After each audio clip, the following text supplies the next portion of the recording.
Hello, and welcome to Markets in Focus. My name is Joe Bell, and today I'm going to walk you through some of the most interesting financial market themes that I'm observing and also give you a few key takeaways to help you navigate the markets yourself. So, this week it's all about inflation. The CPI report came out this week for the month of April, way higher than expectations. If you take a look at PPI later in the week, same story. Also, wage growth. We're kind of rolling over from that in the middle of the pandemic spike up, but it's still very elevated and has been trending higher during the past several months. And then finally, the Federal Reserve, the term we've been hearing is transitory, right? They think this inflation is going to be temporary.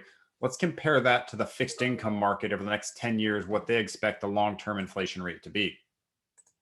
So first, the reaction. The stock market seems to care. All right, we look at the 3-day rolling percent change of the VIX. That's the expected volatility of the stock market, jumping just over 50%. Now, that doesn't happen very often. If you look back since 1990, it's only happened 0.4% of the time. Takeaway for me, investors are pretty nervous right now. All right, and here's the reason why. We talked about the CPI. This is the core CPI, so it excludes those volatile areas like food and energy, up 3% in April year over year. The producer price index, same story, a little bit higher, but it's basically showing the same thing, right? Producer prices and consumer prices are high. Now, if you look at most of April's inflation, it's pretty concentrated in 5 areas. And in fact, 60% of the inflation is concentrated in these areas. 4 of these areas are reopening sections of the economy. Think hotels, lodging, airfares, rental car agencies. The other real outlier is used cars. Okay. Now, what's going on with used cars? Used cars are kind of interesting. Rental car agencies sold off their fleets during the pandemic, and now they're trying to resupply, right? At the same time, new car manufacturers have had a semiconductor shortage where they haven't been able to produce the supply from that area. So we're just seeing this attack on the used car industry from consumers and the rental car industry at the same time. All that together, 10% increase, not year over year, but during the month. 1 month, used car prices up 10%. So pretty dramatic area in the used car space. Now, wage growth, the labor market's not quite rebounding like we're seeing from some of these other consumer areas. If you look at the wage growth, the 12-month growth rate, it has been trending higher. It's currently above 5% and higher than anything we've seen since the early 2000s.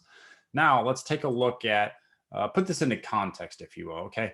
Productivity has been increasing too. Okay. It's not just wages per hour that have been increasing. We've also seen an increase in productivity. If you compare this back to the 1970s, which is important because that is the time when we saw double-digit interest rates and double-digit inflation, right? That rapid inflation. We saw much higher unit labor cost. All right. So what's happening now? Number one, interestingly enough, we're actually seeing workers work more hours.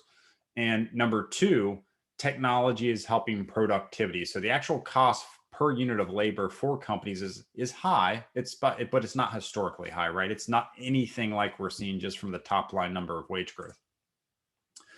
And then finally, 10-year break-even rates. This is the difference between 10-year treasuries and inflation-adjusted treasuries. And what that little calculation does for us is it tells us what inflation rate does the fixed income market expect over the next 10 years.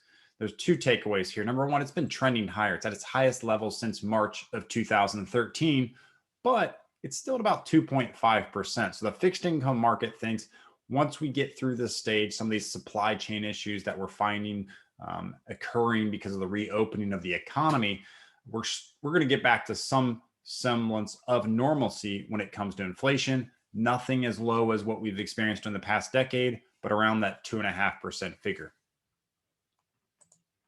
And finally, a New Mexico gentleman jumped in his car after leaving the grocery store, started to drive away, and then was swarmed by a hive of more than 15,000 bees inside of his car. All right, he pulled over, called 911. Fortunately, there was an off-duty firefighter who was also a part-time beekeeper who was able to help the situation and relocate those bees back to his farm. So all ended well, which is good. Everyone was safe, but I think this is probably a trip to the grocery store that this gentleman will not forget for quite some time. With that, I want to thank everyone for watching, and I'll see you next time.